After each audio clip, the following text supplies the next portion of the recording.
Sa aking ipipreach this morning. After po nito, meron tayong lunch.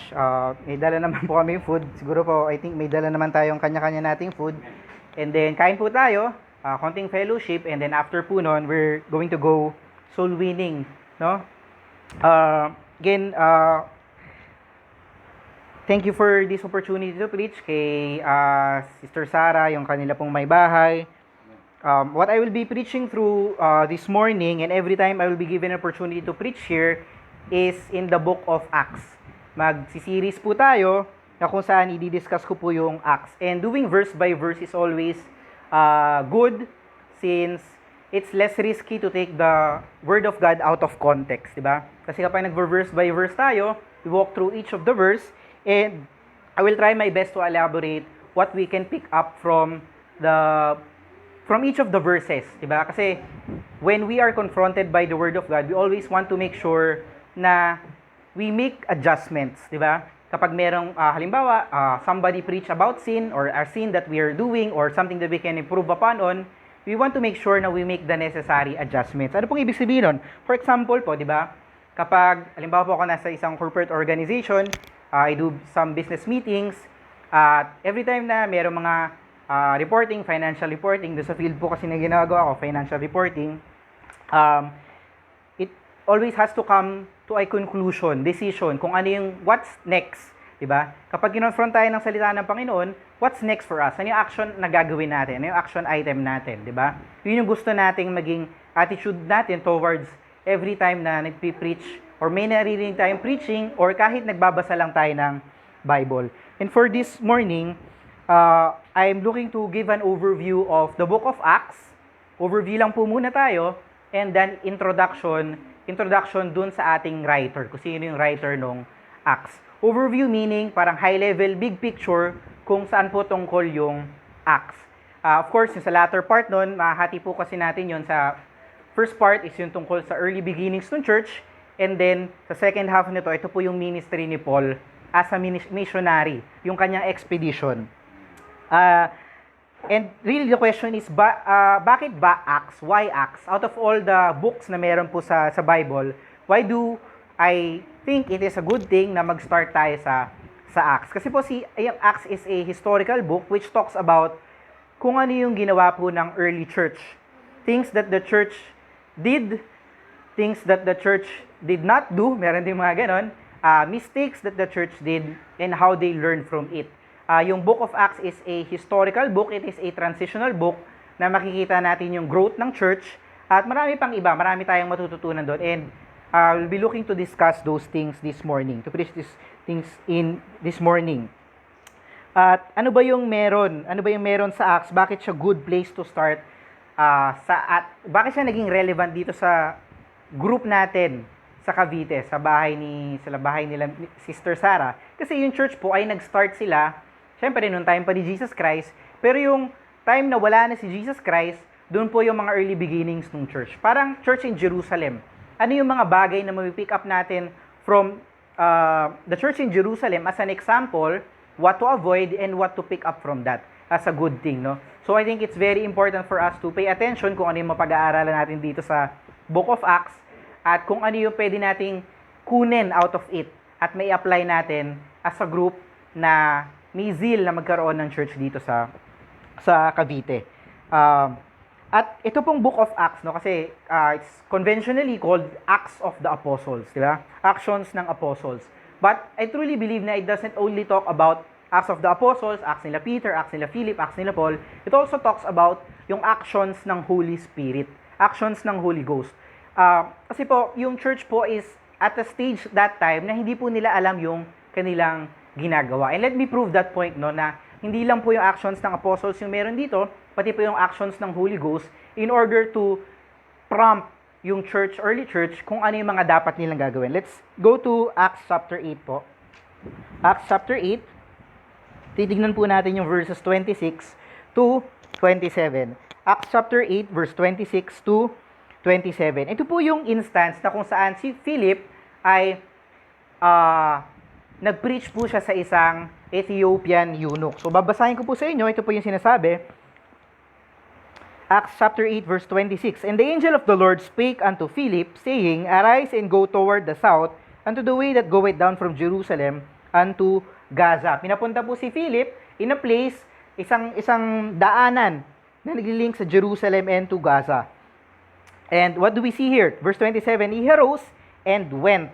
And behold, a man of Ethiopia, an eunuch of great authority, under Candace, queen of the Ethiopians, who had the charge of all her treasure, and had come to Jerusalem to worship. Bakit siya pumunta sa Jerusalem to worship? It's because meron ngang feast na kinokonduct sa Jerusalem. Ito rin yung time na nagkaroon ng speaking in tongues sa Acts 2, yung Pentecost. No? It is a time na kung saan yung mga Hudyo, they will have to go back to Jerusalem to take part in that celebration or recollection kung ano yung nangyari doon sa Pentecost. Now, we don't know if this Ethiopian eunuch, it's not clearly stated here kung nag-worship ba siya doon dahil isa na siyang proselyte, no? Na proselyte na siya. Sabihin, pwedeng naturuan na siya ng Judaism, no? Pwedeng ganon, pwede ring hindi. We can only assume na baka ganon na siya, no? So let's continue, no? Kasi sinabi po dito na and had come to Jerusalem to worship. Kasi Gentile siya, ba't siya pupunta sa Jerusalem to worship kung hindi naman siya na proselyte pa? But let's continue, no? Sabi po dito sa verse 28, was returning and sitting in his chariot, read Isaiah the prophet. Then the Spirit said unto Philip. No, ulitin ko po yun, no? Then the Spirit said unto Philip. Kinausap ng Holy Spirit si Philip. At ano po yung sinabi ng Spirit kay Philip? Go near and join thyself to this chariot. And Philip ran thither to him and heard him read the prophet Isaiah and said, Understandest thou what thou readest? Naintindihan mo ba kung ano yung binabasa mo? And he said, How can I, except some man should guide me? And he desired Philip that he would come up and sit with him. Just imagine, kung hindi po pinramp ng Holy Spirit, ng Holy Ghost, si Philip na pumunta dun sa Ethiopian eunuch. Maintindihan kaya ni Ethiopian eunuch kung ano yung binabasa niya sa Isaiah? Again, it's very clear na kung meron mang isang portion sa Old Testament na very clearly pertaining to kay Jesus Christ, ito na po yung Isaiah 53. But then, this person still does not understand, ito pong Ethiopian eunuch, hindi pa rin niya naiintindihan na ito ay patungkol sa tagapagligtas. No? There goes the need for Christians like us, for saved individuals like us, to preach unto the lost. Kasi wala pong kahit na isang tao na lost, na pag binasa niya yung Bible, ay may intindihan niya. It is also the pattern that was set to us in the book of Romans. Diba? Romans chapter 10. How shall they hear without a preacher? Yun po yung nangyayari dito, no? Again, ang point po dito is about the importance of the Holy Spirit in guiding Philip kung saan siya dapat lumugar. Kung ano yung dapat gawin ni Philip as a witness. Diba?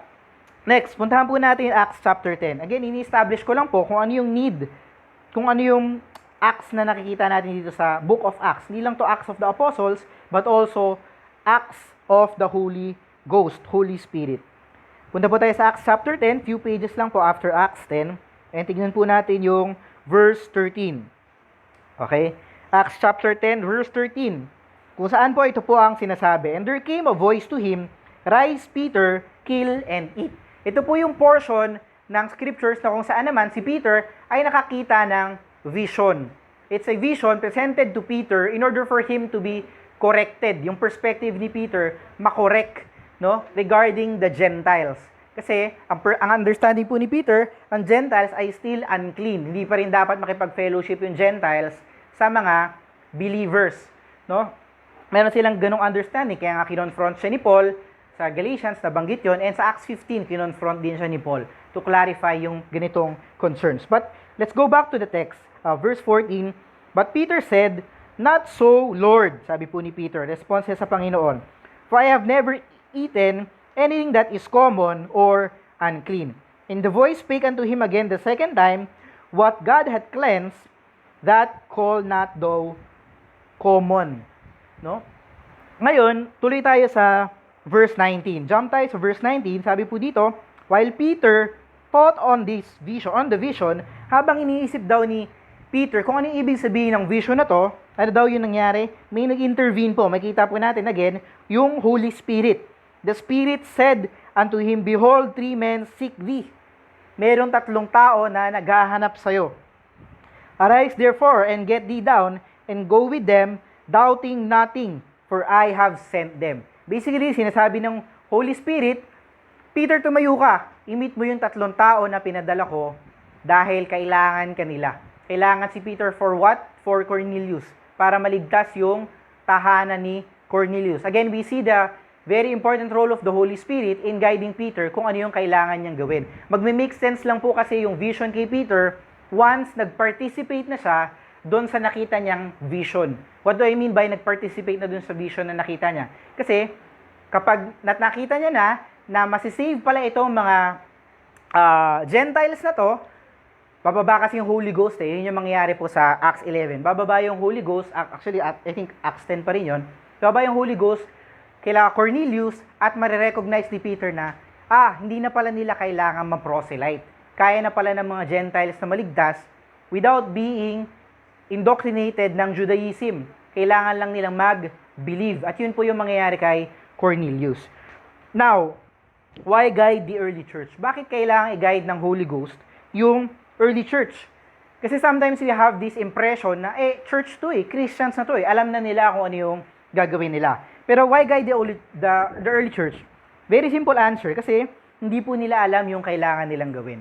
They don't know during that time, they don't know what they need to do. Just as a baby or a child na hindi po naiintindihan agad kung ano yung kailangan nilang gawin, kung ano yung valuable and meaningful to do, as children, lumalaki sila, kaya yun yung role ng parents, tinuturuan natin. And ganoon din yung early church, no? Lumalaki yung church that time, may mga ginagamit na tao, and very critical yung naging role ni Paul dito para i-guide din yung church, early church during that time. At ganoon din, same is true with employees. Halimbawa po sa sa company na pinagtatrabahan ko ngayon, meron akong tinitake na bagong role. Doon sa bagong role ko, you cannot expect me to know everything that I have to do immediately. Kasi nagsisimula pa na ako pinag-aaralan ko pala yung mga proseso, pinag-aaralan ko pa lang yung what is required of me, at hindi ko kaagad yun makukuha ng isang araw. It takes time para matutunan natin yun. Ganun din, hindi lang sa employees, hindi lang sa mga bata, even the first century church is not an exception. First century church is an imperfect church. Wala naman po kasing perfect na church. No? Imperfect church yon, kagaya ng church natin ngayon. Marami pa silang mga bagay na hindi naiintindihan. Marami silang mga bagay na mali yung kanilang pagkaunawa in the first instance. Okay? Bakit po sinasabi kong in the first instance? Because later on, in the book of Acts, matututunan nila yon. Mapag-aaralan nila yun. Kaya nga ito relevant sa atin kasi as a church na gusto natin mag-start dito, yun yung gusto nating maging progression. Gusto nating lumago dito sa ating gawain. And we would even think na, bakit si Peter nagkamali siya? Why did Paul commit that mistake? Diba? We can say na, dapat si Paul alam niya na yun Diba? Ganun kasi tayo minsan Christians Bakit si brother ganito, nagkamali pa siya sa ganun? Diba dapat alam niya na yun? But that is normal. It is normal for Christians to make mistakes. And what's important is we make the necessary adjustments. Yun po yung makikita natin sa book of Acts. And another point that we would have to clarify is Acts is a historical book. No? It's more of a descriptive type of book at hindi siya prescriptive. Ano ibig sabihin nun? Halimbawa po yung Book of Timothy, it's a book na tinuturuan tayo ng mga doctrines how we should conduct ourselves in the house of the Lord. Isa siyang prescriptive, nagpe-prescribe siya ng kung ano yung dapat gawin. Parang doktor, ito yung dapat mong gawin. Ganon din sa Book of Romans. Ito ay writing na sinulat ni Paul for them to understand kung ano ba yung doctrine of salvation. Makikita natin yun. Whereas yung Book of Exodus, Kings, 2 Kings, 1 Samuel, 2 Samuel, and also yung Acts is a historical book. Ano pong ibig sabihin? Kung ano naman, anong implication kung ito po ay historical book. Ibig sabihin po nito, not all the verses leads to the right doctrine. Okay, sounds heretical, di ba? Pero really, not all the verses in the book of Exodus and Acts, lahat po ng verses doon, hindi po lahat yon patungkol sa right doctrine. Let me give you an example. For example, nung nasa wilderness sila, yung mga Israelites, nakakalabas pa lang ng Egypt, they were always complaining. Di ba? Nagko-complain sila sa Panginoon. Kaya kami nilabas dito sa wilderness para mamatay kami sa gutom. Kaya kami niligtas doon sa Egypt para dito kami mamatay sa uhaw. Di ba? Pero are those the verses that we have to take and make an application from? Obviously, hindi po, no? Ang application na makukuha natin doon is not to complain, just to trust the Lord. Yun yung application na makukuha natin doon. Same is true with mistakes that can be made by the church during the early part of Acts. Again, early part of Acts. I have to make it clear or emphasize na sa early part of Acts po yung marami silang mistakes na nagagawa. No? Let me give you two other examples. No? Let's look at Acts chapter 8 again. Acts chapter 8. And this is very easy to remember kasi we're going to look at Acts chapter 8 verse 1 and then we're also going to look at Acts chapter 1 verse 8. Acts 8 verse 1 and Acts 1 verse 8. Basahin po natin yung Acts chapter 8 verse 1. And Saul was consenting unto his death, and at that time there was a great persecution against the church which was at Jerusalem. And they were all scattered abroad through the regions of Judea and Samaria except the apostles. What do we see here? No? Nakita po natin dito na si Saul or si Apostle Paul ay pinapersecute niya yung early church. And yung pagpapersecute ni Apostle Paul or ni Saul dun sa early church ay nag-give way or means for the church to scatter abroad. No? And what's important here is wag natin ma-miss out yung point na except the apostles. Okay? So babalikan po natin tong verse na to. Punta muna tayo sa Acts chapter 1 verse 8. Balik po tayo sa Acts chapter 1 verse 8. Again, this is an overview and introduction to the book of Acts. Acts chapter 1 verse 8. Verse 7 po muna tayo. And he said unto them, It is not for you to know the times or the seasons which the Father hath put in His own power. Kasi tinatanong nila si Jesus Christ, Lord, kailan ka ba mag-e-establish ng kingdom mo dito? Hindi naiintindihan ng apostles that a phase would have to happen first. No? Kailangan muna mag-preach nila bago bumalik yung Panginoon. Hindi agad-agad babalik yung panahon, yung Panginoon sa panahon nila. No? And of course, hindi nila yun alam. Kasi blindsided sila, hindi nila alam. Bigla na lang umakyat yung Panginoon, sinabi ng Panginoon, ito yung kailangan yung gawin. At makita natin yun sa verse 8. What does the apostles need to do? But ye shall receive power, makakatanggap kayo ng kapangyarihan. After that, the Holy Ghost is come upon you, and ye shall be witnesses. Magiging mga patotoo kayo. Unto me, both in Jerusalem, sa Jerusalem muna, first, in all Judea, second sa Judea, and in Samaria, and unto the uttermost part of the earth. So, meron pong order of priority na kung saan ipapamahagi nila yung salita ng Panginoon. Sino po yung kausap ng Panginoon dito? Yung apostles, sila Peter. No? Pero, then we can see in Acts chapter 8, na ito pong mga apostles na to, hindi sila nag-scatter abroad. These apostles, to whom God is giving the commandment to scatter abroad. Ipakalat niya yung salita ng Panginoon sa Jerusalem, Judea, Samaria, at sa mga hentil. Hentil po kasi yun eh. Diba? Ano pang ginawa nila? Nagstay lang sila sa Jerusalem, hindi sila umalis. Kahit pinapersecute na sila ni Saul. Nakita natin matitigas yung ulo na itong mga apostles na to. And ayaw po nating mangyari yun, di ba? Ayaw po natin mangyari na sa isang church o sa isang group of believers, kailangan pa natin ma-persecute para tayo mag-scatter abroad. Do we have to experience that first bago tayo mag-scatter abroad? Siyempre hindi na po, no? Nakakahiya po yun sa Panginoon kung kailangan pa po yun mangyari. And this is very important kasi as a church, kailangan ng soul winning. Consistent soul winning, we have to perform that kung gusto po natin magkaroon ng church. In the first place, yun din naman yung gagawin natin kung magkakaroon na tayo ng church dito. Magsa-soul winning tayo. So we should aim, I urge you, no, na ipagpatuloy po natin yung ating zeal in the things that we do for the Lord. And one of that is soul winning. And God is a God of order, no? Meron pong proseso sa lahat ng ginagawa ng Panginoon. May kita rin po natin yon in the latter part of the sermon na i-conduct ko. God is a God of order. Hindi po pwede na basta na lang natin gawin kung ano yung gusto natin gawin. Halimbawa, mag-soul winning sa ganito, mag-soul winning sa ganito. Meron po tayong zeal na gano'n. I appreciate that, no? But we also have to do things in order. Kailangan natin gawin yung mga bagay in order because yun po yung design ng Panginoon. Sa Genesis pa lang, makikita na natin na mayroong order yung Panginoon. Hindi naman niya basta ginawa na lang yung tao, tas na-realize niya, ay, wala siyang kakainin, tsaka ako gagawa ng earth. Hindi po gano'n, no? Ginawa muna ng Panginoon yung earth, yung animals na magtutulong sa kay Adam, and then nilagay niya yung tao nung prepared na lahat ng bagay na kakailanganin ng tao, which is si Adam. Ganoon din po tayo sa church, no? We have to make things in order, no? And another example po na titignan natin ay sa Acts 15. Okay. Another mistake na nagawa ng church na mako-correct eventually. Ano po yun? The early church used to believe that for a person to be saved, kailangan niyang ma-proselyte.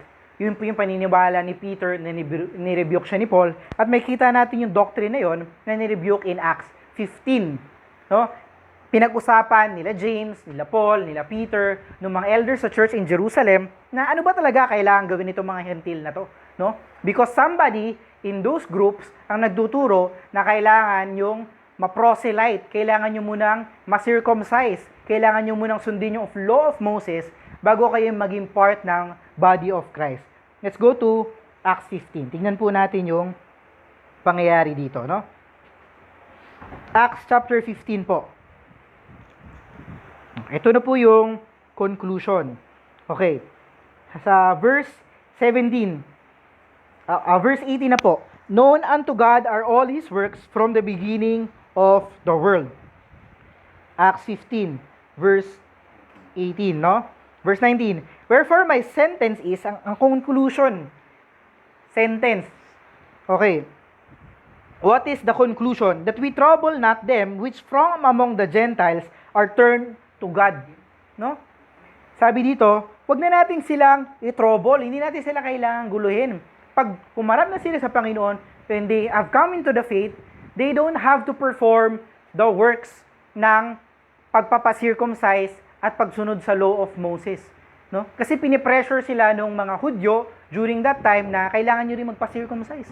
Kailangan nyo rin sumunod sa law of Moses. Again, hindi lang po dito sa Acts 15 yan, pati sa Galatians, yun din po yung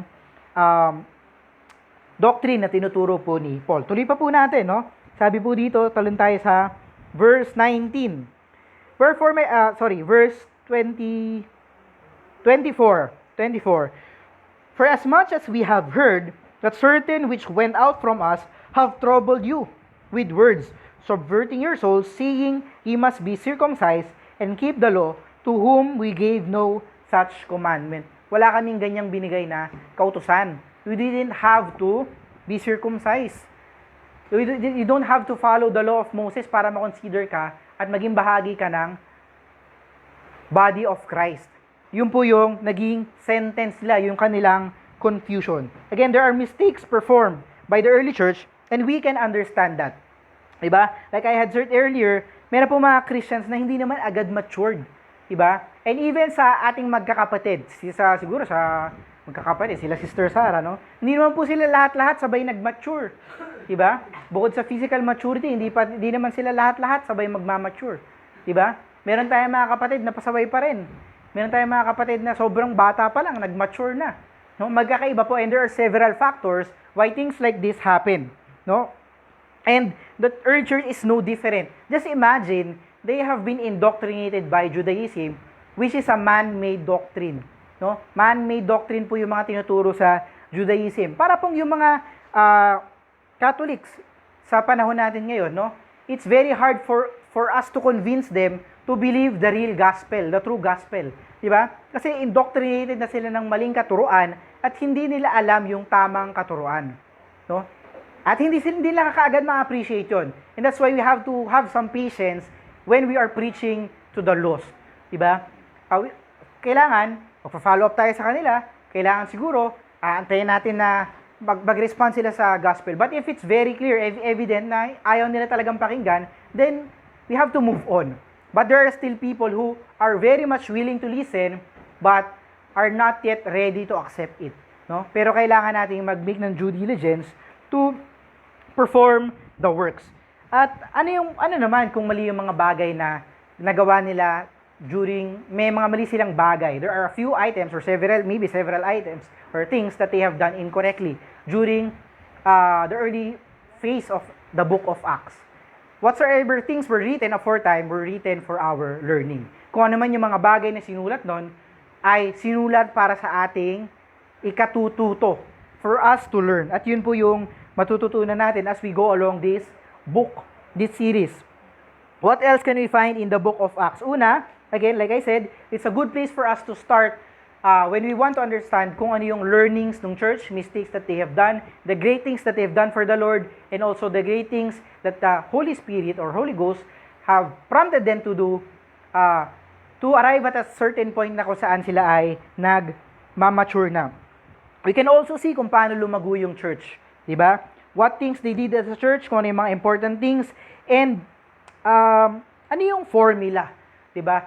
What is the formula to be able to make a church, a biblical church? Ano ba yung kailangan natin gawin? Hopefully, makita natin yun dito, di ba? And really, there is a reason why NIFB churches run NIFB as a business organization. Because really, it is a business organization. Meron tayong business. Ang business natin ay mag-win ng souls, di ba? Pero apart from that, churches is an organization where there are leaders, where there are followers, where there are authorities, and there are subjects. No? But just because you are not in the position to state something or do the decision making sa isang organization, it does not necessarily mean that you are useless or worthless. No? For an organization to perform or to come up with something valuable, kagaya ng isang simbahan, para makapagdala tayo ng makaluluwa sa Panginoon, kailangan nating i-understand na meron tayong different roles sa organization na to. No? For example, merong isang taong magpipreach, merong isang taong magsusoul win, merong isang taong magsusong lead. Actually, expected sa atin lahat na mag-soul win, no? Unless, of course, merong mga various cases na hindi natin kayang gawin yun, i-perform yun, di ba? Meron ding mga tao na nagbi-minister sa church, may kita rin natin yun mamaya, sa Acts 6, dadaanan natin yun, di ba? Na merong nagbi-minister sa table, meron din nag-aaral ng salita ng Panginoon. You cannot expect someone to do the same things na ginagawa mo. For example, alimbawa ako sa isang organization, do sa company na pinagtatrabuhan ko, ginagawa ko is finance-related, accounting, budget and finance. Yung isang tao, dahil IT siya, hindi ibig sabihin na worthless na siya. Meron lang siyang ibang function na ginagawa. Kaya nga sabi, di ba sa Corinthians, if the foot shall say, I am not of the hand, is it therefore not of the body? Hindi na ba siya bahagi ng katawan dahil hindi siya paa? Ano kaya magiging itsura kung yung tao puro kamay, di ba? Parang nakakatakot naman yun. Parang si Buddha, di ba? Parang puro kamay siya, di ba? Merong ganun. But it's not reality, di ba? Kasi ang lahat ng organization, lahat ng church, merong magkakaibang functions na ginagawa. Yun po yung kailangan nating matandaan. Di ba? And sadly, minsan po nangyayari ito sa church, no? Minsan nangyayari sa church na, hindi naman kasi ano yan eh. Hindi marunong mag-soul win yan. Halimbawa, nangyayari yung mga ganun. Pero just because hindi pa siya ganun well-developed mag-soul win, it means na yung tao na yon ay worthless. Diba? Kaya nga, i-encourage natin yung silent partner sa soul winning. Kasi yung mga silent partners, we see to it na natututo sila doon sa mga more experienced soul winners para mas maintindihan nila kung paano nila gagawin next time. So, halimbawa, may isang nag-a-usher. Ibig sabihin yung nag-a-usher na yun, syempre, pwedeng yung nag-a-usher is someone who does not perform the preaching. Pero just because hindi siya nagpipreach, worthless na siya. Diba? Check ko lang po, no, kung nare-record po ito. Okay. So, ano po yung ibig ko sabihin? Sometimes we look down on church members dahil hindi nila nagagawa yung mga bagay na nagagawa natin. But the important thing that we have to understand is meron tayong kakaibang talents na binigay ng Panginoon at kailangan natin yun gamitin. You can be very good at everything, but you only have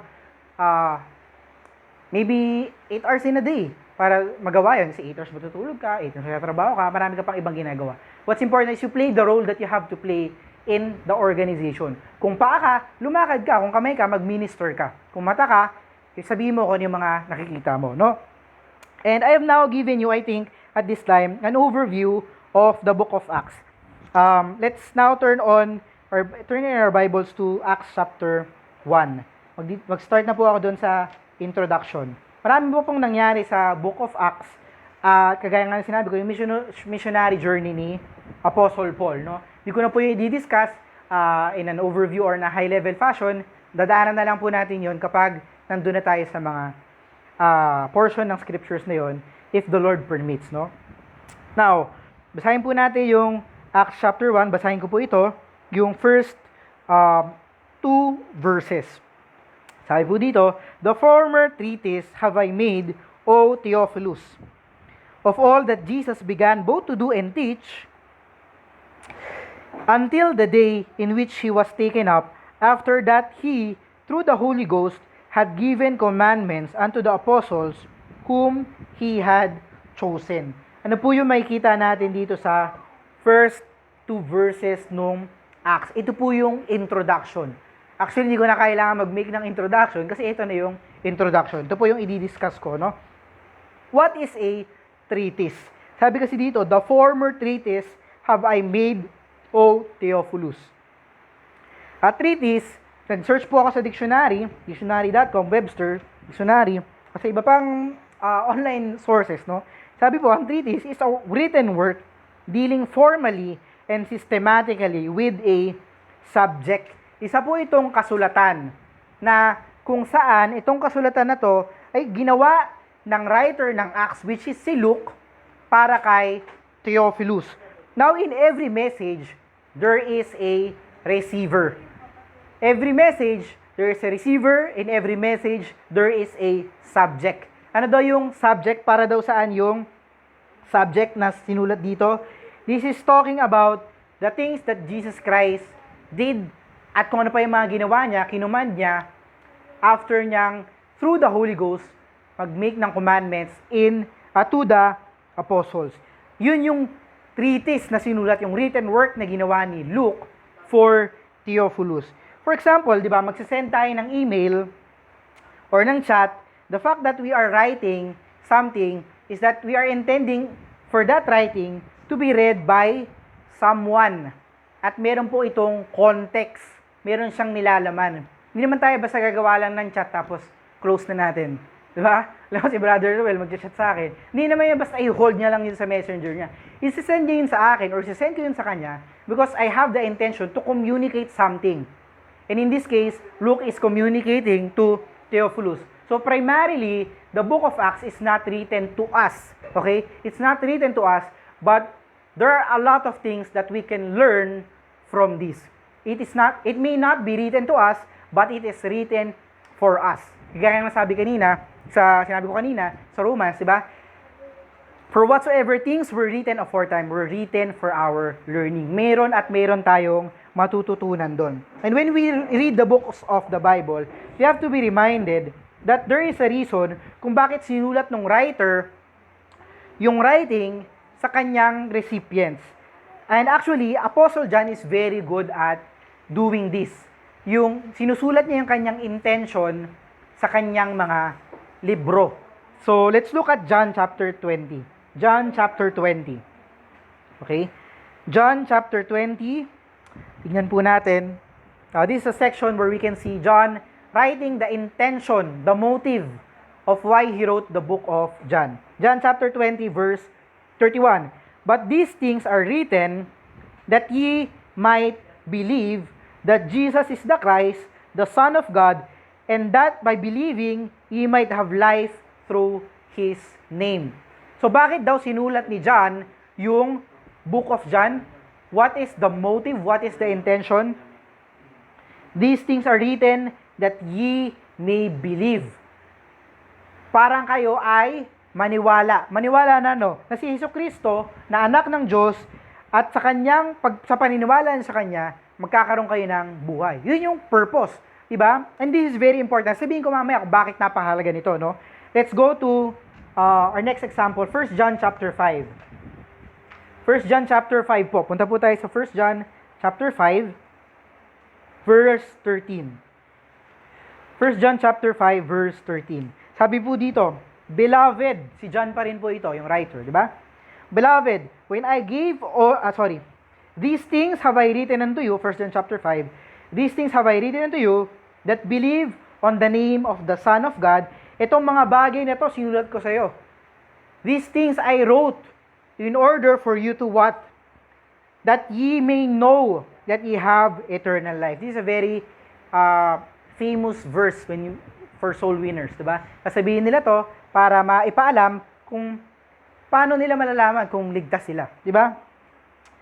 That ye have eternal life and that ye may believe on the name of the Son of God. So bakit niya daw sinulat yung 1 John 1, 2, 3, 4, 5? Para daw malaman nila na meron silang buhay na walang hanggan. Last example po, Jude chapter 1 verse 3. Jude chapter 1 verse 3. Okay. Next example po, no? Jude chapter 1 verse 3.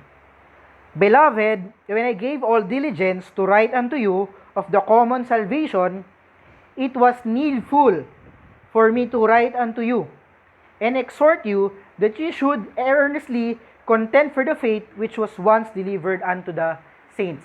Again, we can see here the intention of Jude on why he wrote Jude. Okay, ba't niya sinulat yung Jude? Kung may Jude chapter 2 sa inyo, tapon nyo na yung mga Bible nyo. No? Jude lang kasi yun, di ba? So, ano yung sabi dito ni Jude? Ang sabi ni Jude na, I initially had this motivation to write unto you about salvation.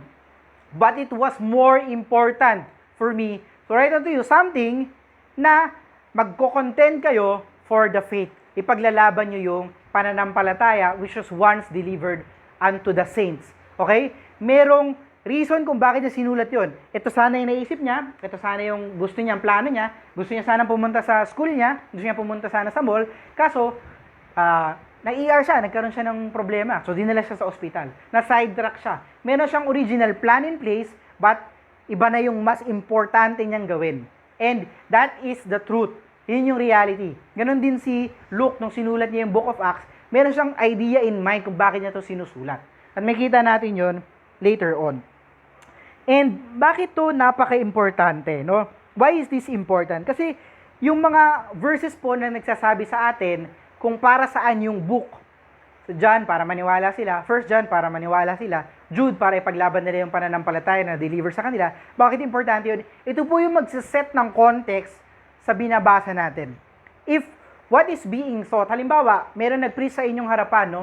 Sabi, nagtuturo sa John. Napunta sa John chapter 6, sabi niya, hindi lahat maliligtas kasi meron lang pinili yung Panginoon. Diba ganyan yung sinasabi ng mga Calvinists? Diba? Ganyan yung sinasabi ng mga Calvinists. Nagtuturo pa sila sa John. Pero ano bang purpose kung bakit sinulat yung John? Sinulat nga yung John para maniwala yung mga tao. Ba't masasabihin na itong section ng John na to ay nagsasabi na merong mga taong hindi kayang maniwala? Diba? So, it is a guide for us to understand, okay, kung itong tinuturo ng preacher na to, halimbawa ako, nagtuturo ako, tapos malayo doon sa context. Diba? Malayo doon sa context, doon sa motive kung bakit sinulat yung verse. Ibig sabihin, it's a red flag for you to be like a Berean. I-check nyo kung totoong yun nga yung sinasabi. Diba? Wag lang tayong basta maniniwala. Diba? It's something that we have to do as Christians, not just listen or accept everything that we hear from a preacher, from our pastors, and even to doctors or teachers. Kailangan nating i-fact check lahat ng mga bagay na naririnig natin. Now, yun yung purpose ng intent, yung verse na nagsasabi ng intent ng writer. And dito po makikita natin yung, balik tayo sa Luke chapter 1, makikita natin yung word na former. Diba? Sabi dito sa Luke chapter 1, sa Acts chapter 1, the former treatise. Ano ba yung sabihin pag sinabing former? For example, pag ini-introduce siguro yung mga boxers, di ba? Okay, hindi ko sure kung meron dito sa inyo na nanonood before ng mga mixed martial arts. Hindi ko alam. Boxers, di ba? Sinasabi, the former WBA champion of the world. Sabihin gano'n, di ba? Kaya, Alex Aribe. Alam mo, sinabi gano'n, si Alex, former champion. Halimbawa lang. Ano ibig sabihin pag sinabing former? Dati siyang champion. Dating champion. So, ano ibig sabihin pag sinabing former treatise? Dating kasulatan na prepare ni Luke para din kay Theophilus. Diba? Yun yung makikita natin dito.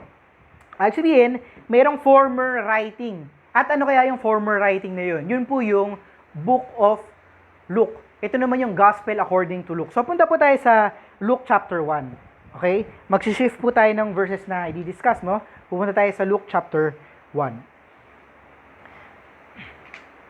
Turn your Bibles to Luke chapter 1. Kita po natin dito sa Luke chapter 1, ito po yung sinasabi. For as much as many have taken in hand to set forth in order a declaration of those things which are most surely believed among us. Okay? Even as they delivered them unto us, which from the beginning were eyewitnesses and ministers of the word. It seemed good to me also, having had perfect understanding of all things from the very first, to write unto thee in order, most excellent Theophilus. Nakikita na naman natin yung dalawang characters dito, si Luke tsaka si Theophilus. Sumulat si Luke para kay Theophilus sa Book of Acts. Nagsulat din siya ng former treatise, which is yung Gospel according to Luke. And the only reason that we're going to be talking about Luke is because Luke is the writer of both the Gospel of Luke and also Acts of the Apostles. And there are three things that we can learn from Luke being a writer. Yung point po ng sermon ko is, i-cover natin is characteristics of Luke as a writer. Characteristics of Luke as a writer. Some of you probably know that Luke is a physician. Isa siyang doktor. But for this sermon, pag-aaralan natin, ano naman kaya yung characteristics? What are the good characteristics that Luke has demonstrated in his writings? Ano yung mga characteristics niya being a writer? Okay, first point that we can see from here is, sa Luke muna tayo, magsistay, is sa verse 3. Okay? May makita natin sa verse 3 ng Luke. Okay. Luke chapter 1 verse 3, it seemed good to me also. Okay?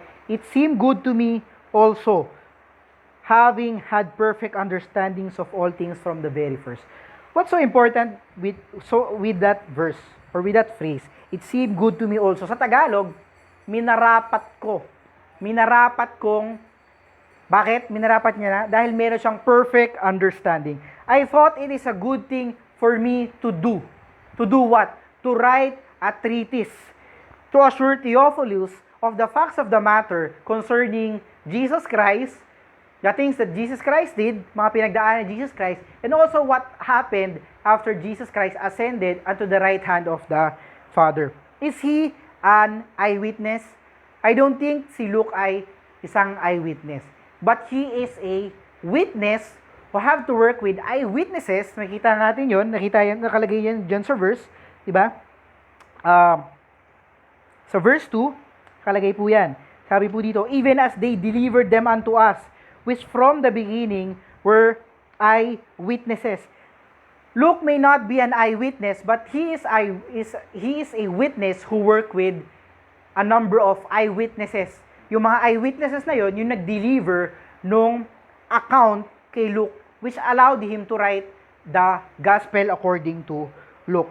And what we can see from here is characteristic of Luke is he is being a consensus witness through his writing.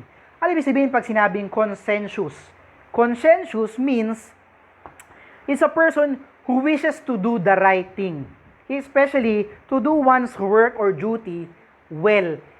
Pag sinabing isa kang conscientious na tao, ikaw yung tao na meron kang desire, meron kang konsensya, kaya nga conscientious eh. Meron kang konsensya, at yung konsensya mo forces you to do the right thing. Diba, may nakita kang basura sa labag, kukunin mo na siya, itatapon mo na sa trash can. In this case, si Luke ay meron siyang characteristics na biging conscientious kasi naisipan niyang may isang magandang bagay siyang naisip. And what is that good thing that he wanted to do? It is to write something for Theophilus, to give him assurance of the things that were most believed among them. Okay? And this is a characteristic na lacking in today's generation. We are living in a world today where people don't want to do anything good. Ang malala pa, even anything bad, ayaw na rin gawin ng mga tao.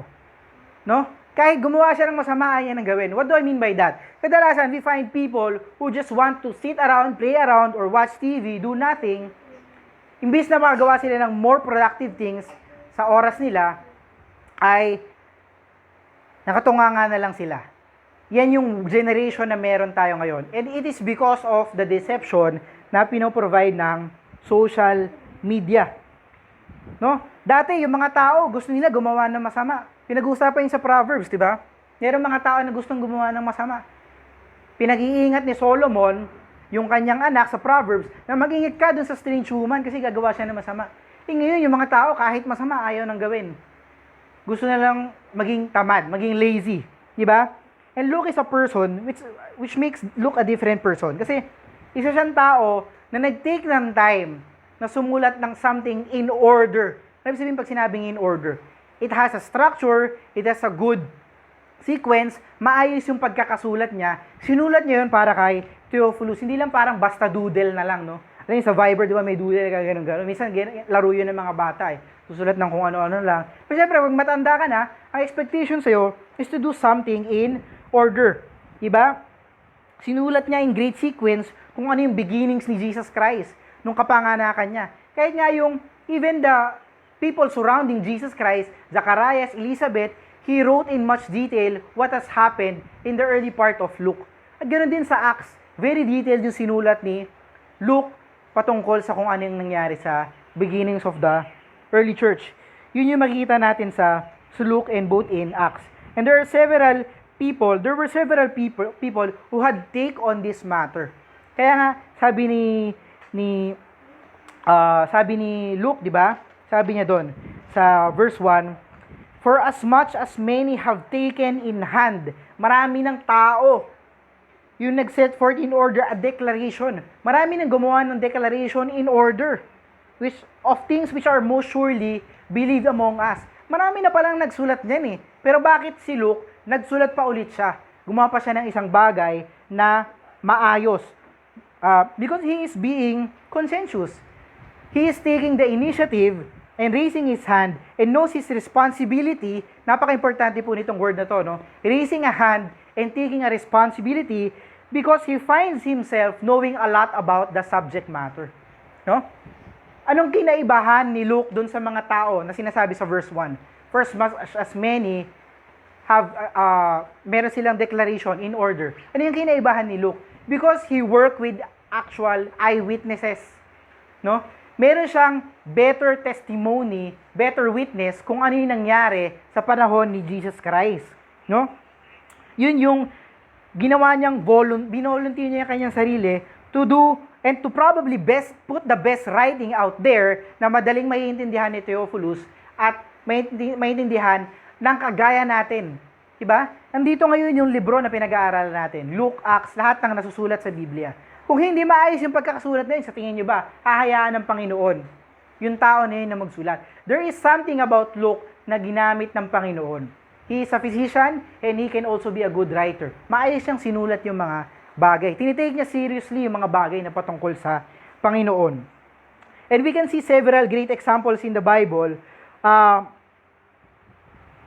of people who has the same characteristic. Initiative, taking responsibility, being conscientious. But first, let's talk about a bad example first. No? Alam natin ito, probably most of you know, isang bad example. Punta tayo sa may Exodus. No? Exodus chapter 4. Okay? Exodus chapter 4. Ngayon po yung nangyayari dito sa Exodus chapter 4. Basahin natin. "And Moses answered and said," verse 1, "But behold, they will not believe me." Hindi nila ako paniniwalaan. Exodus chapter 4 po. "Nor hearken unto my voice." Okay? "For they will say, the Lord hath not appeared unto thee." Okay. Ano makikita natin dito? Yung attitude ni Moses na ayaw niyang gumawa para sa Panginoon. Siguro ito yung mga klase ng estudyante na kapag dumating ng professor nila, mga nakakaganyan, nakatungo. No? Ayaw nilang mag-engage sa isang discussion sa klase, o kaya kahit sa opisina, nagbibigay ako examples later, no? Pero si Moses, yung kanyang attitude dito, ay ayaw niyang mag-take ng initiative. Inutusan ka na nga ng Panginoon na palayain yung brethren mo. And isn't that the heart of Moses? Kaya nga siya pumunta, di ba? Kaya niya pinatay yung isang Egyptian. Kasi akala niya, yun yung way para mapaalis, para ma-save yung mga tao. Diba? Nandun na yung puso niya. Moses already had a heart, but hindi yun yung proseso ng Panginoon. Diba? Hindi yung proseso ng Panginoon. Iba yung inutos sa kanya ng Panginoon. Ngayon, nung inutusan siya ng Panginoon with a process that will work, okay? Na dumiretso ka kay Pharaoh. Pagka pumatay ng mga Egyptian, sobrang dami na mapapatay niya yun, no? Hindi niya sinunod. Ayaw niyang sundin. Diba? At yun yung common attitude na may kita natin sa panahon ngayon. A people always wanting to find an excuse, accumulating the very little things para masabi na, ay, hindi kaya yan. Hindi kayang gawin. Boss, sa iba na lang, hindi ko kayang gawin. Wala ako ng ganyang skills. Ay, mami, hindi ko kaya. Paano ba magwalis? Hindi ko kaya, hindi mo naturo sa akin yan. Ay, mami, hindi ko mahanap yung ganito. Daddy, hindi ko mahanap yung ganito. No? Boss, hindi ko kayang gawin. Pastor, ganito, hindi ko kayang gawin. Sa iba na lang, baka si mas kaya niyang gawin. Di ba ganun yung nakikita nating attitude kadalasan sa mga tao? Ganun yung na-develop na attitude. At yun yung kailangan nating trabahuhin. Kung meron tayong ganitong attitude, we have to work on that. Di ba? We can always find excuse, but it's not something that we should do. Di ba? Tingnan natin yung Luke chapter 10. Punta tayo sa good example naman, no? Actually, mix to of bad and good example. Luke chapter 10. Luke chapter 10 verse 30. Ito po yung parable, no? Sabi po dito, Luke chapter 10 verse 30, and Jesus answering said, a certain man went down from Jerusalem to Jericho and fell among the thieves. Alam na po natin to, no? Which stripped him of his raiment and wounded him and departed, leaving him half dead. And by chance there came down a certain priest that way. May napadaan na priest. And when he saw him, he passed by on the other side. Nakita niya, pero dinaanan niya lang. Nagpunta siya sa ibang direction, ibang side. Okay. Next. And likewise a Levite, who, when he was at the place, came and looked on him and passed by on the other side. Dinaanan niya lang din. But a certain Samaritan, as he journeyed, came where he was, and when he saw him, he had compassion of him, and went to him, and bound up his wounds, pouring in an oil and wine, and set him on his own beast, and brought him to an inn, and took care of him. Okay? And the rest, alam na po natin yung nangyari dito. Dinala niya sa isang inn para tulungan. Gusto niyang i-shoulder yung bayarin para dun sa half-dead man. Now, we know the application nito ay secondary, yung kukunin kong application dito. Because yung primary application po nito ay tinuturuan ni Jesus Christ yung mga Hudyo na just because Samaritan yan, just because na hindi nyo yan ka-nation, ay hindi nyo na tutulungan. Yung kasi yung sinasabi, sino ba yung neighbor ko? Who is my neighbor? Diba? Yun yung context nito, yung immediate context nito. But the secondary application here is, etong Samaritan na to, tinulungan niya yung half-dead man, nag-take siya ng initiative, etong priest, etong Levite, meron silang kakayahang, siguro meron silang kakayahang gawin. No? Kasi hindi naman ito ibibigay ni Jesus Christ kung walang kung pilay pala yung pare, di ba? Hindi ibibigay ni Jesus Christ kung wala naman siyang kakayahang tumulong. But this priest and Levite, they had the ability to help. They had the ability to do something good. It seemed good to me also. E yun ang nasa isip ng Samaritan. Diba? It seemed good to me also to help itong half-dead man. Tinulungan niya itong injured person. Ginawa niya yung kanyang makakaya. At iba siya. Diba? Ito yung uri ng tao na nag-take ng initiative, whereas si Levite and the priest are not that kind of person. These are people who did not even bother making an excuse. Hindi na sila nagbigay ng excuse kasi hindi dinaanan na lang nila. Diba? Ayaw talaga nila mag-take ng responsibility. And this is also the same case sa church. Meron tayong mga kasalumuha, siguro sa mga churches natin before, mga tao na ayaw mag-participate, ayaw tumulong. Kaya natutuwa ako, si Brother Ruel, pinisent niya yung sarili niya, saka si Brother Luis, diba? Na siya na lang mag-song lead, diba? Kasi importante yung mga ganong bagay. Importante as a church that we play our roles, diba? We do what we can do, no? And even in school, even things like this happen. Naalala ko nung, ito yung example na pinag-uusapan namin ng isang brother in Pasig, si Brother Sean, no? Si pinag-uusapan namin to, no?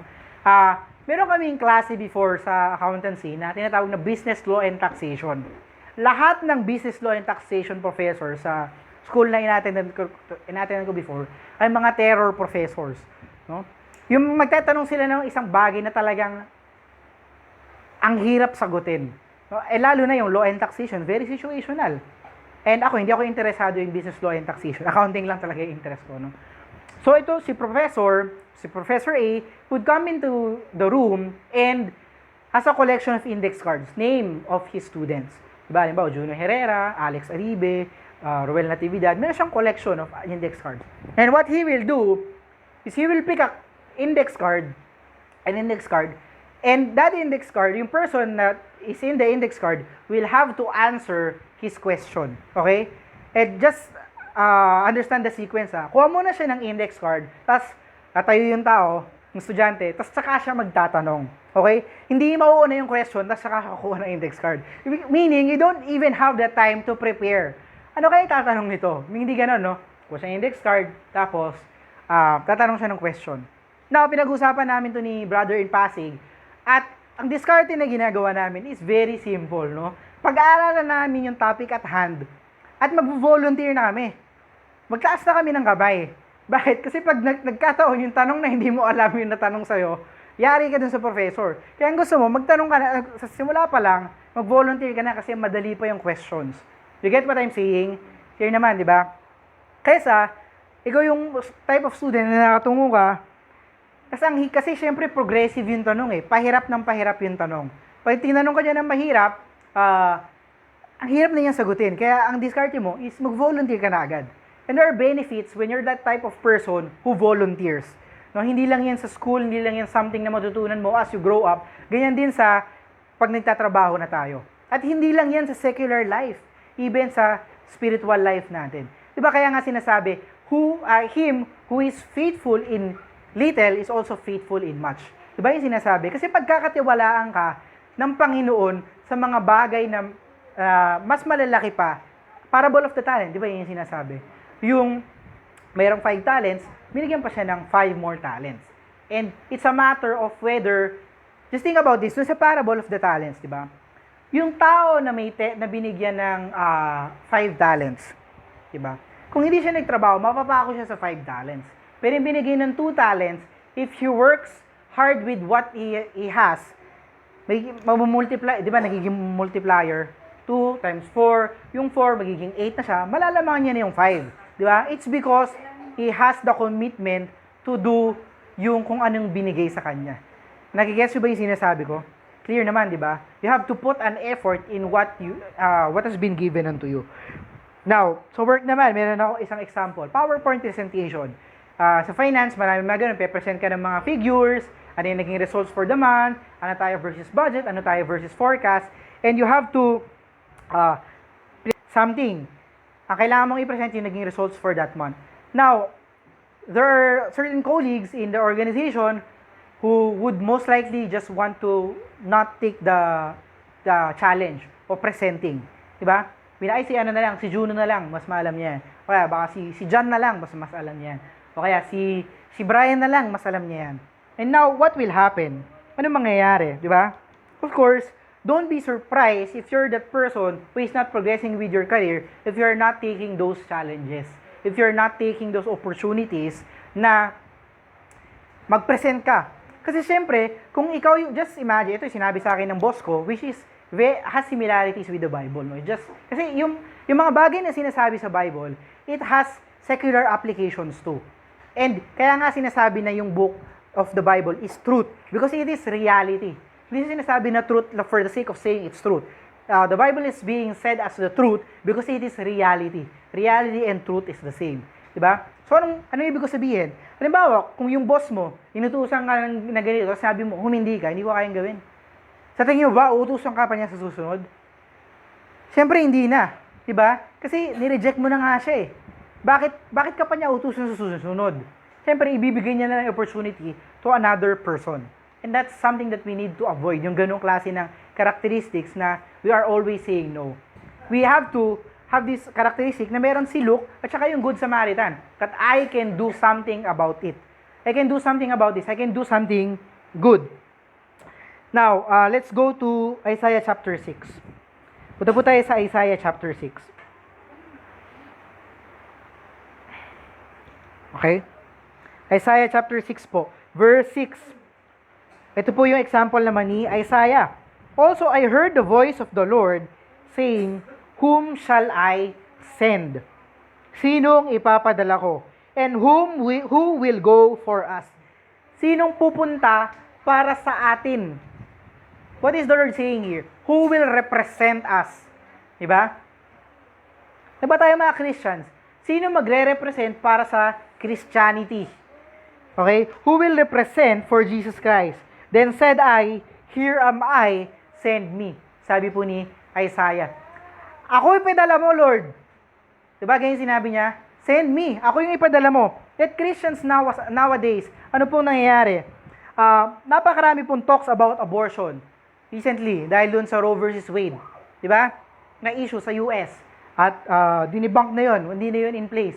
But when we are caught up in a conversation na pinag-uusapan yung abortion or even homosexuality or even alcoholism, sometimes, yung Christians, nananahimik lang tayo, ayaw natin magsalita. No? Bakit po kaya ganon? Bakit kaya hindi natin sabihin, ako ipadala mo dyan, ako kakausap sa mayan. Ako magre-represent sa Christianity, telling them that God hates abortion, God hates murder, God hates homosexuality, at i-take natin yun as opportunity to share the gospel unto them. No? Hindi yung parang tatahimik-tahimik na lang tayo and do nothing about it.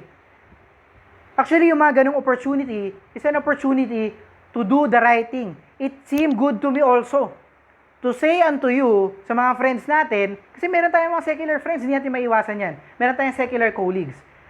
And kung talagang concerned tayo sa kanila, we have to tell them the truth. And what is the truth? The truth that is in the Bible. Itong pinag-aaralan natin ngayon. Yun yung kailangan nating i-proclaim sa kanila.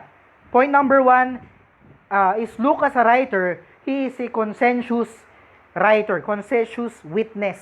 No? Witness siya kahit hindi siya eyewitness. He takes the initiative, raise the hand, volunteers himself, okay, to write the gospel and the book of Acts for Theophilus. And we should work on these characteristics. It is because we understand as Christians that souls are at risk of going to hell if you keep in silence. No? Yung isang characteristic ng Christians na dapat meron tayo is being assertive. Nagsasalita tayo kung meron tayong kailangang sabihin. Tayo yung boses ng Panginoon dito. Diba? Who will go for us? Yun yung question na kailangan nating isipin. Who will go for us, sabi ng Panginoon.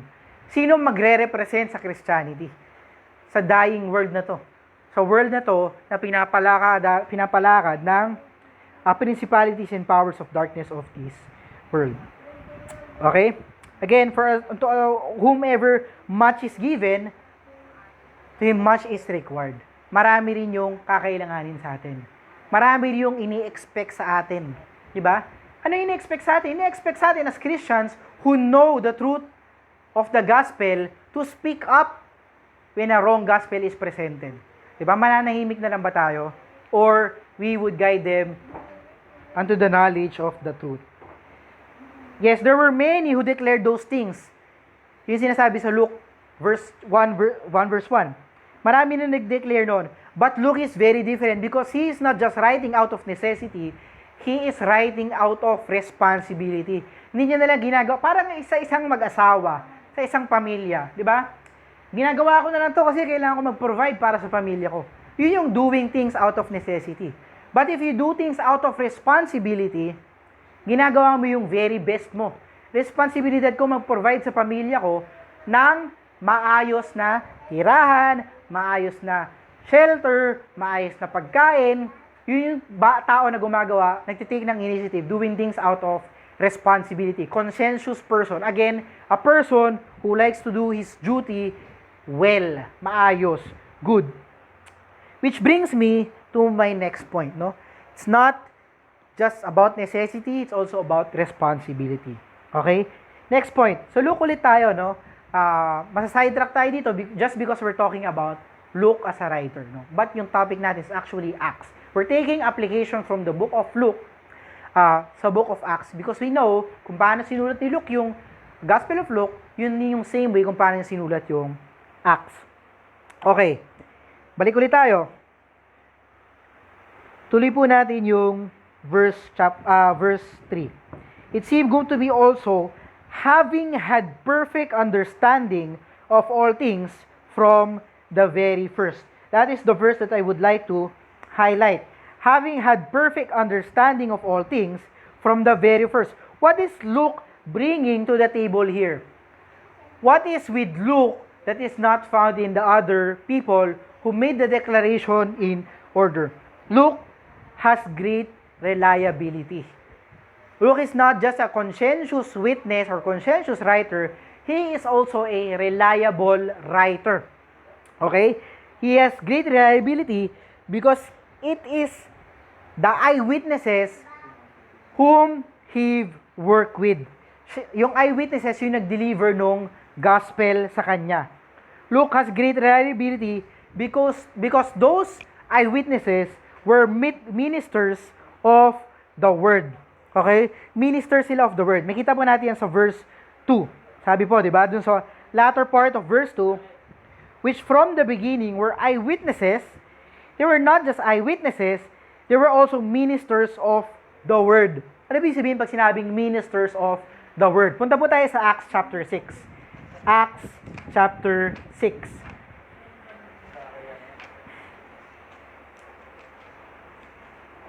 Acts chapter 6. Okay.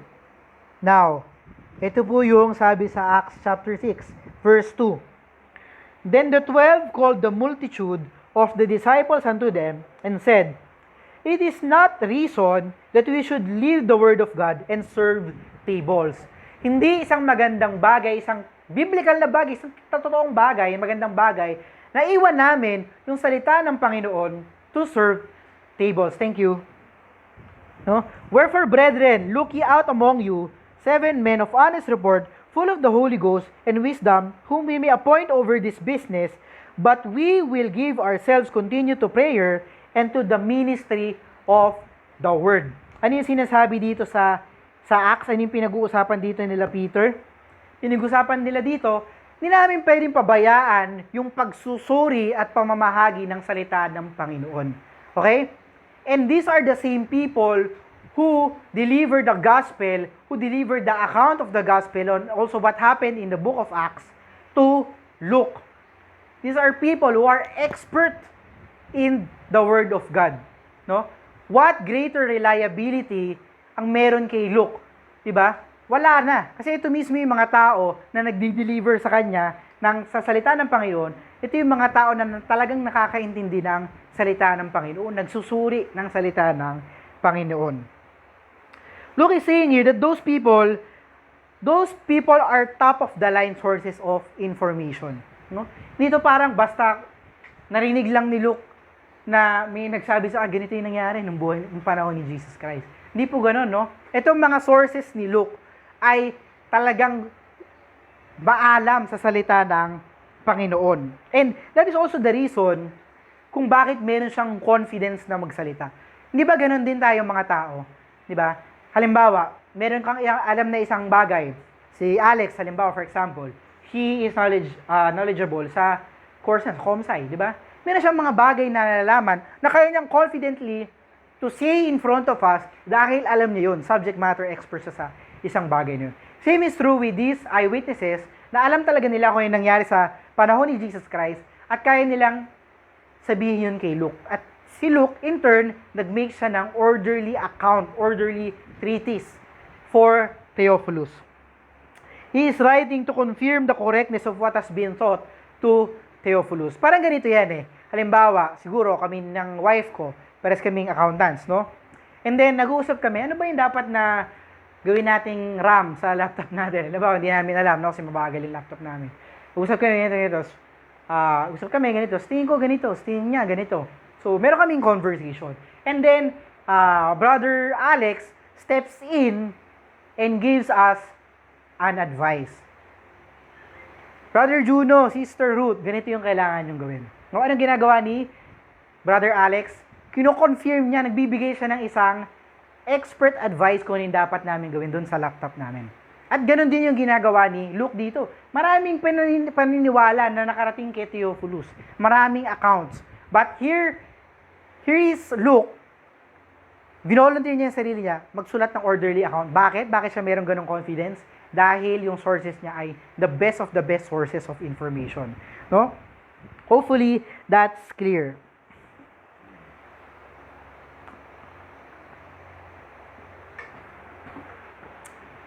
Now, gusto ko po yung ginagawa ni Luke dito. No? I like what Luke is saying and doing here na una, sinasabi niya, alam ko to, meron akong complete understanding nito. And actually, Luke does not just have an opinion on the matter.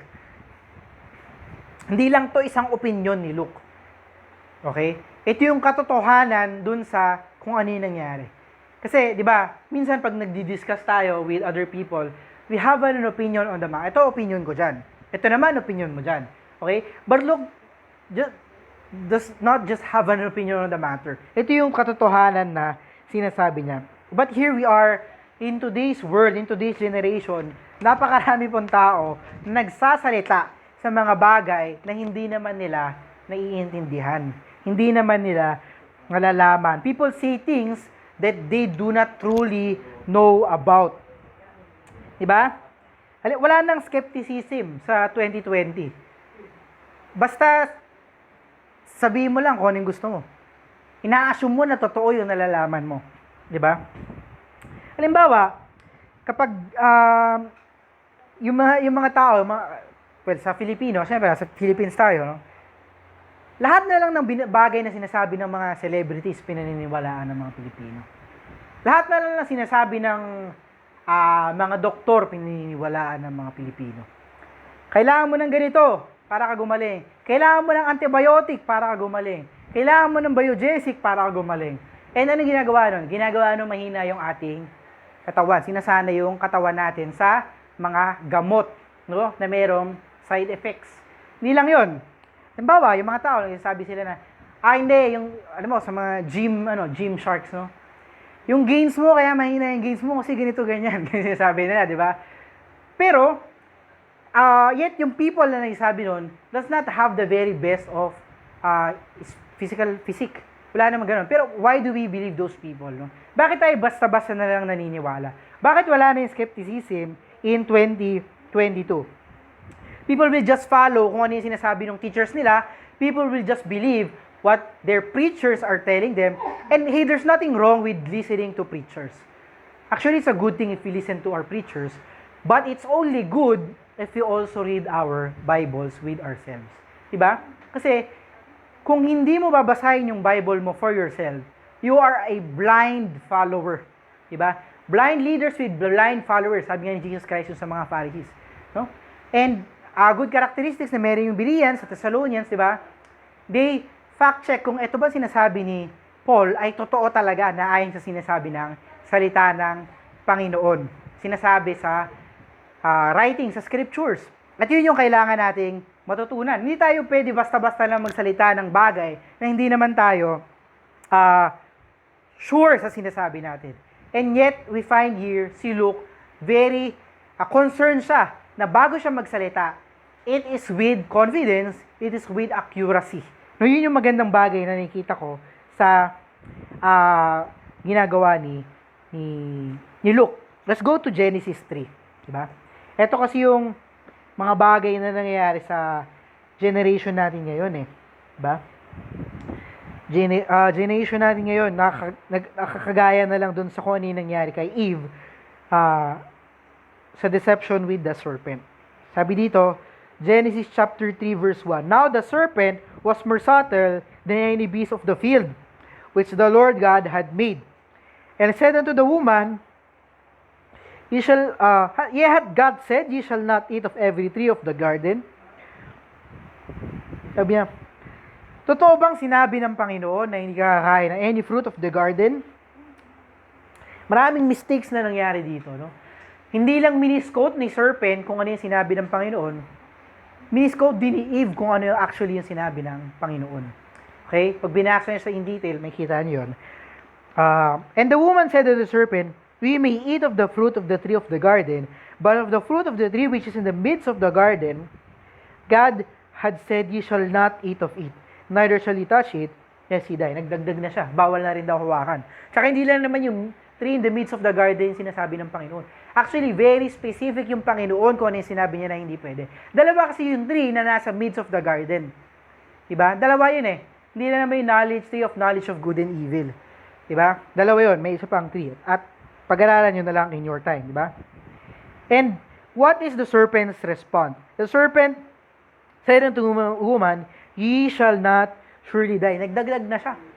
Ito ba yung situation that we have in today's age that people are being deceived by preachers, by teachers, by pastors, saying that they know the Word of God, pero ginagamit nila yon for filthy lucre's sake. Ginagamit nila yon for money. And if you're not being careful, Christian, you will also be deceived. Okay? Let's go to Proverbs 12, verse 17.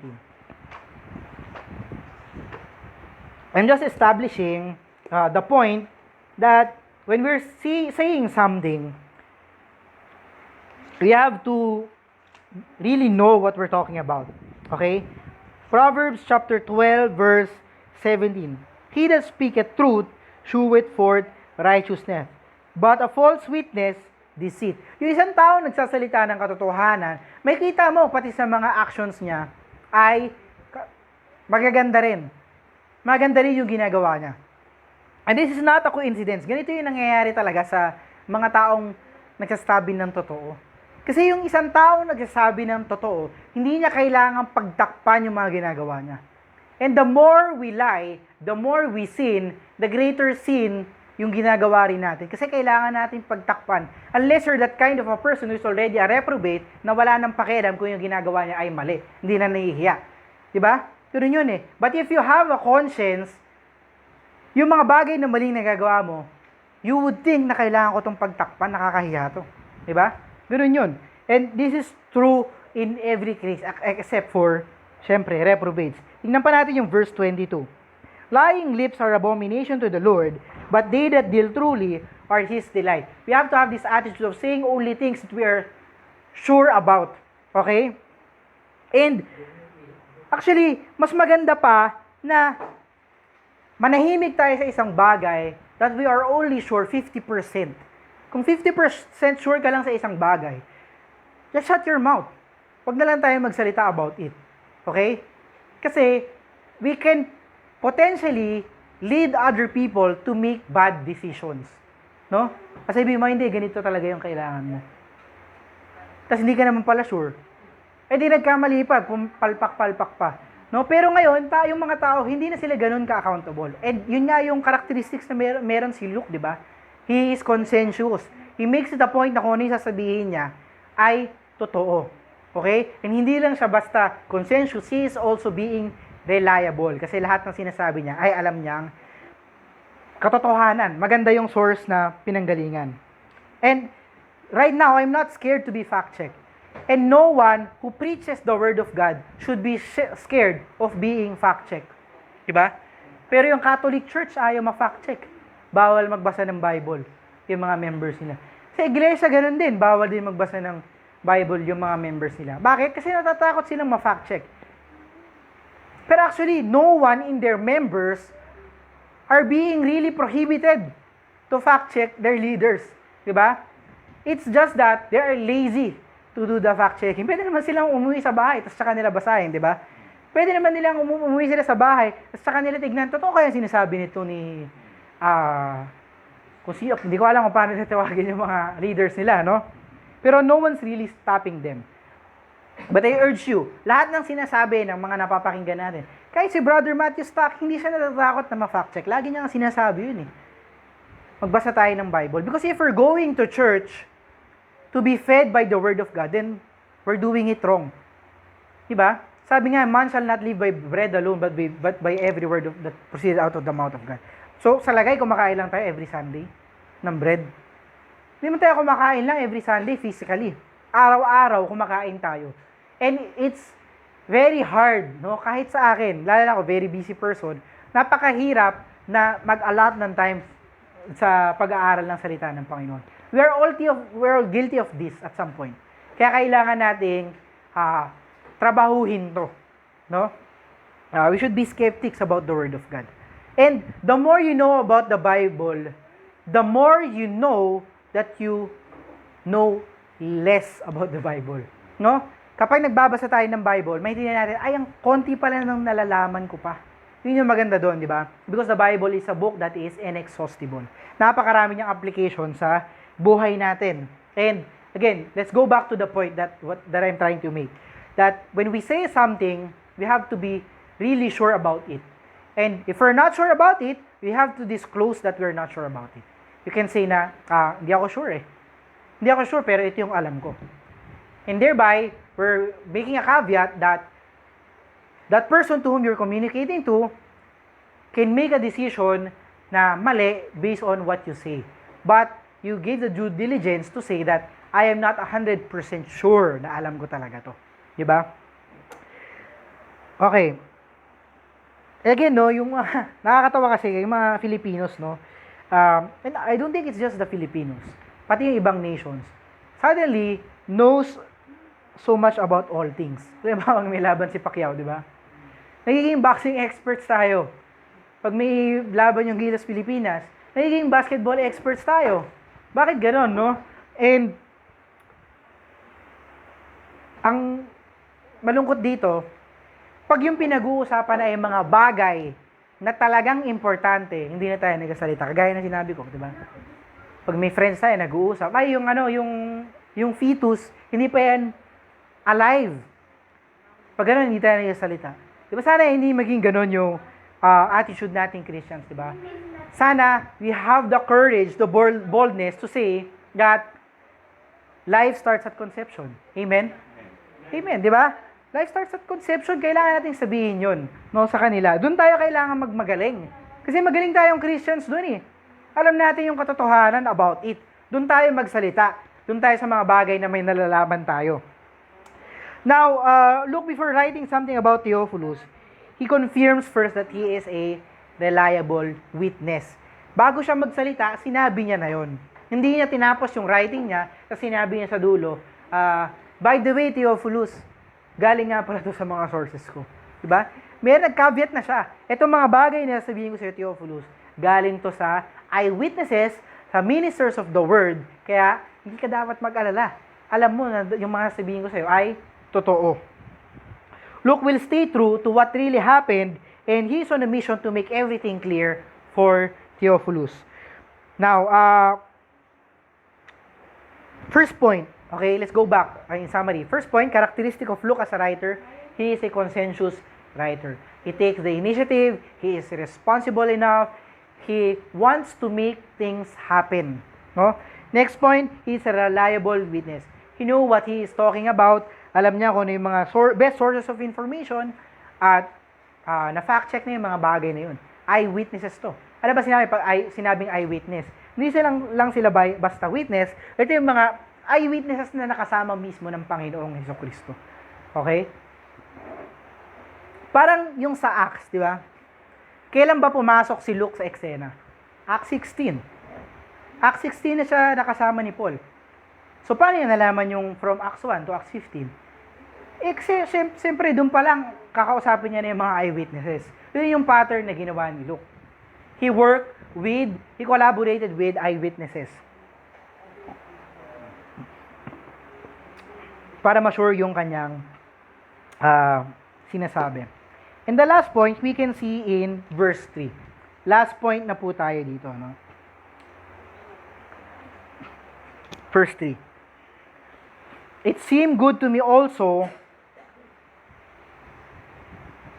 having had perfect understanding of all things from the very first, okay, to write unto you, or write unto thee, in order, most excellent Theophilus. Ulitin ko po, to write unto you in order, most excellent Theophilus. What are we seeing here? Luke wrote in order. Luke wrote in a great structure. May kaayusan. It is not something na magulo. Okay? Kalat-kalat. Di siya kalat-kalat. For God is not the author of confusion, but of peace. Saan yung kinuha? Sa Corinthians, sa Book of Corinthians. And ano yung context ng Corinthians? Hindi ko to basta tinitake out of context lang, no? Doon sa Corinthians, kung saan kinuha yung verse na God is not the author of confusion, but author of peace, sinasabi ni Paul kung ano yung dapat na maging proseso when someone is speaking in tongues. Merong dapat magsalita, it has to be by 2 or 3, and there has to be someone who makes the interpretation. Kung walang interpretation, ba't ka pa magsalita? Hindi siya edifying sa church.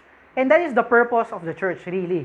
Kapag nagagather yung church, hindi yung soul winning na section, ha? Pag nagagather yung church, it is to edify every believer.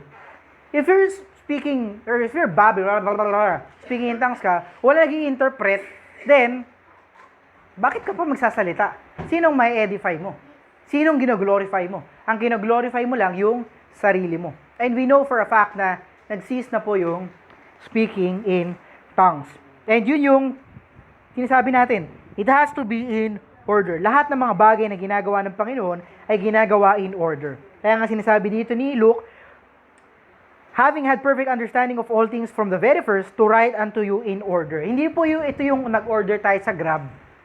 Hindi po ito yung nag-order tayo sa Jollibee or sa Shopee. Hindi nag-order si Teofilo sa kanya ng kasulatan. No? Hindi siya nag-order, Luke, babayaran kita. Padala mo dito ng kasulatan. Hindi ganun, no? Yung order po na sinasabi dito ay in an orderly fashion. Maayos yung kanyang pagkakasulat. Let's go to Genesis 1. Di na po natin to babasahin, no? Let's just turn to the book, to the chapter, for us to be reminded kung ano yung ginawa ng Panginoon dito. We can see in Genesis 1, as a remembrance for us, God is teaching us in the very first few chapters ng Genesis, few verses, that He is doing things in the right order. He is doing things in the very best possible order. Okay, gumawa muna siya ng world, nagbigay siya ng ilaw, nagbigay siya ng liwanag, naglagay siya ng mga puno, naglagay siya ng mga hayop, bago niya gawin yung human being. Okay? Hindi siya nagsimula sa human being, tapos nakita niya na, ay mali, walang tutulong sa kanya. Kaya kailangan ko ngayon gumawa ng ilaw. Kasi hindi siya makakita. Diba? Common sense. Very, very easy to understand. Na may proseso yung Panginoon sa kanyang ginagawa. Merong order dun sa kanyang ginagawa. And the word order is very broad. But as parents, this is the first thing that we are teaching to our children. Di ba? Yung mga anak natin, tinuturuan natin on how they behave individuals. Behave human being in the society so that when they grow up, they will not be hated by the society. They will not be hated by Christians and they will do the right things. Diba? Hindi mo naman tinuturuan agad yung anak mo kung paano mag-multiply, kung paano mag-add. Tinuturuan mo muna siya magkaroon ng right character, right attitude of behave, being in order. Diba? Pag nagkalat yung mga bata sa bahay, yung gagawin natin, ito iligpit mo dito, ito iligpit mo dito. Yung pinggan, pag nagugas, hindi mo naman basta ilalagay, babalik pa yan sa mesa. Diba? Kadalasan sa atin, mayroong mga lalagyan ng pinggan. Kapag tapos maglaro, dito mo ilalagay yung mga ganitong laruan mo. Dito mo naman ilalagay yung mga ganitong laruan mo. Tinuturuan natin sila na maging orderly.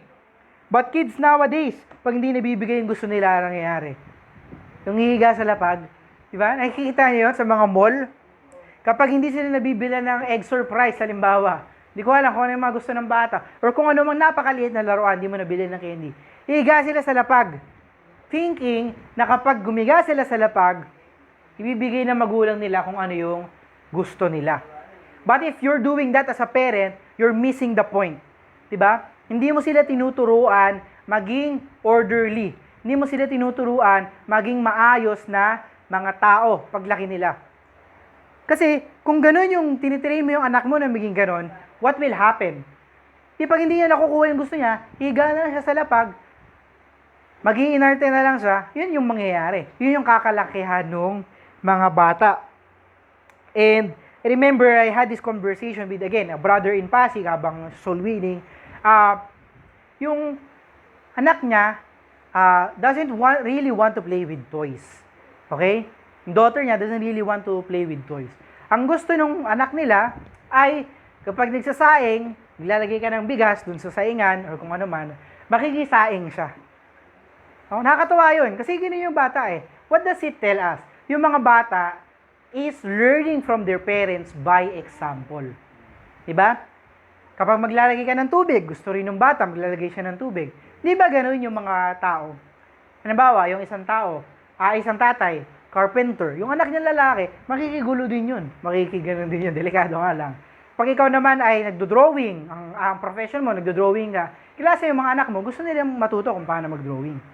Kasi ginagaya nila yung mga magulang nila. And if for us to teach our children on how to be orderly, we have to set an example. Hindi pwedeng uwi tayo sa bahay, kung pagtapos ka ng sapatos mo, ikakalat mo lang doon, di ba? Ayusin mo, lalagay mo sa tamang lagayan. Ilalagay mo lahat sa tamang lagayan. Para yung anak mo, makita niya, ay, ganito pala kung paano maging adult. Ganito pala maging mature. What I'm trying to say here is, we cannot just do anything we want in the pace that we want and the way that we want. Diba? Kahit nga sa sacrifice kay Cain and Abel, it's not acceptable. Not all offering is acceptable. There is only an acceptable way of offering. There is only an acceptable way of worshiping. Worship God in spirit and in truth. Yet we see nowadays, kung paano gusto na mag-worship ng mga tao, mga Hillsong, diba? Paano silang concert, yun ba yung godly, yun ba yung biblical na way of serving the Lord? No? Or it's a way of serving the people who are singing. No? Yun yung nakakalungkot in today's age. Yun yung wina-worship na ng tao. Yung feeling that they generate when they're a part of that concert. It's not really a service, it's a concert. Diba? Let's go to 1 Corinthians chapter 14. 1 Corinthians chapter 14, verse 27. Ito nga yung sinasabi natin kanina, di ba? 1 Corinthians chapter 14, verse 27. If any man speak in an unknown tongue, let it be by two, or at the most by three, and that by course, and let one interpret. Yung sinasabi dito, pinapakitaan tayo ng order by how speaking in tongues should be conducted. Okay? I'm not talking about, hindi tayo speaking in tongues dito. Okay? But when we do service, we do things for the Lord. When we do our sermons, our singing, our offerings, it has to be in the right order. Diba? And those rules na binibigay sa atin ng Panginoon were not given for us to just follow the rules. Hindi nantitrip yung Panginoon natin. Diba? Hindi niya binibigay yon for the sake of us just following it. It's because when we follow the rules, when we do things in an orderly fashion, it is the most effective and most efficient way of living. Diba? Kapag umiiwas ka sa pag-drink ng alcohols, it is the most effective, efficient way of living. Kasi, magiging sober ka. Makakapag-make ka ng right decisions. Diba? Kapag hindi ka nag-engage in sins, in fornication, in adultery, what will happen? Hindi ka magkakaroon ng sakit. Alam natin yon, yung mga sakit na yon. Those rules were not just given to us for the sake of following rules. Those rules were for our learning, for our benefit, and for us to live our lives in the best way possible in the earth. Okay? Kasi alam natin yung batas ng Panginoon, the law, is made for us to follow, and yung benefit ito, immediate benefit na to, is for us right here in the earth. Okay? Kasi wala nang kasalanan sa langit. Diba? And Yun yung mga bagay na kailangan nating matandaan. Diba? Being orderly, following the rules, learning from those rules, and conducting our lives in an orderly manner. Punta tayo sa Proverbs chapter 24. We're gonna look at some more verses. Konti na lang po ito. Proverbs chapter 24. Ito po yung example nito, no? And lo, it was all grown over. Proverbs chapter 24 verse 30. Okay? Ang sabi dito, Proverbs chapter 24 verse 30, I went by the field of the slothful. Pumunta ako sa field nung isang tamad. Okay? And by the vineyard of the man void of understanding. Hindi nagkataon na yung lazy person is also void of understanding. This is not a coincidence. A person who is void of understanding is most likely gonna be ending up lazy. And same is true, a person who is lazy is gonna be void of understanding. Kasi ayaw niya nang matuto. At ano yung nakita natin dito? Pumunta siya dun sa field nung slothful. Okay? And ano pa lang to? First portion pa lang to ng verse. And what's really interesting is what he sees in the field of the slothful. Tignan natin. And lo, it was all grown over with thorns. Ano ibig sabihin? Hindi na na-maintain yung vineyard nung slothful. Ano kaya itsura nun? Diba? Hindi mo na siya malalakaran, hindi mo na siya maayusan. It's not something that has been taken care of well. Okay?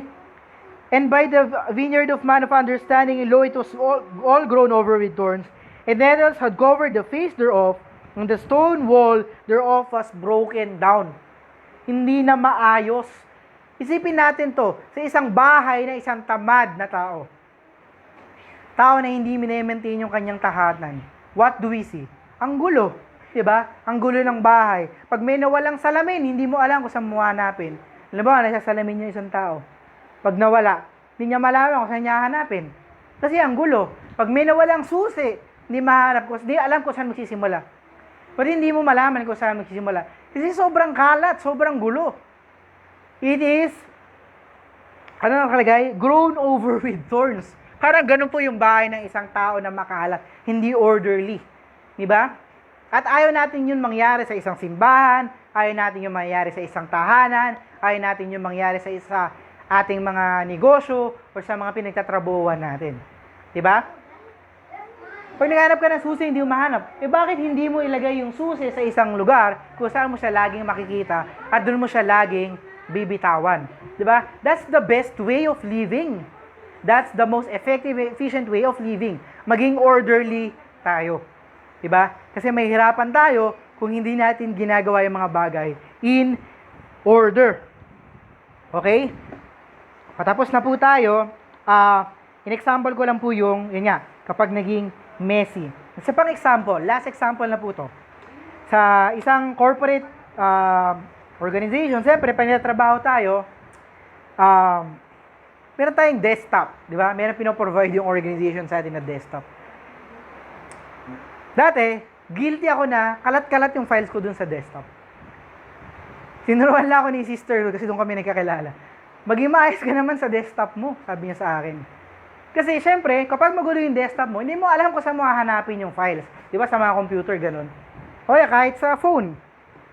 Pag gulo, saan ko kaya hanapin yung Facebook? Saan ko kaya hanapin yung YouTube? Saan ko kaya hanapin yung Blue Letter Bible? O Bible app yung ginagamit natin. Di ba? Saan ko kaya hanapin yung report? Nandiyan na, tinatanong na ako. Hindi ko na alam kung saan hanapin yung report. Kasi hindi tayo maayos. Whereas kapag naglagay tayo ng folders, o dito yung mga i-respond mo sa clients mo, dito yung working files mo lang, ito yung para lang sa'yo, ito yung personal mo, yung mga passport mo, kung ano mang documents na meron ka, CV, resume, mas magiging maayos, mas madaling hanapin, mas madali tayo makakapag-perform. And same is true with the Bible. Kung meron tayong order, di ba? O ganitong oras tayo mag-soul winning, ganitong oras tayo kakain, ganito yung nakatoka dito, mag-minister sa tables, ito yung magmi-minister sa word. Ito yung magmi-minister sa visitors. Do you get what I'm saying? It's very clear, di ba? Merong order yung ginagawa natin. If you choose the path of being orderly, Ano po yung mangyayari? It does not only help us, but it also helps other people. At yun yung nangyari dito kay Luke. Hindi lang siya naging conscientious writer, responsible writer, or witness. Hindi lang siya naging reliable witness dahil sa kanyang mga source of information. Siya rin ay naging orderly witness. Maayos niyang sinulat. And that is why we're reading the book of Acts and book of Luke. Dahil maayos to, hindi to kalat-kalat. Diba? Hindi siya parang Book of Daniel na hindi mo masyadong maintindihan kapag hindi ka masyadong nag-pay attention. Very smooth yung transition. Ito yung ginagawa ng church, ito yung mga challenges nila, ito yung naging ministry ni Paul, ni Barnabas, ni Silas, ito yung mga nangyari. Ito yung accurate historical account nung Book of Acts and Book of Luke. And you, of course, as Christians, we want to make things easier, not just for ourselves, but also for other people. Let's close in the word of prayer. Let's pray.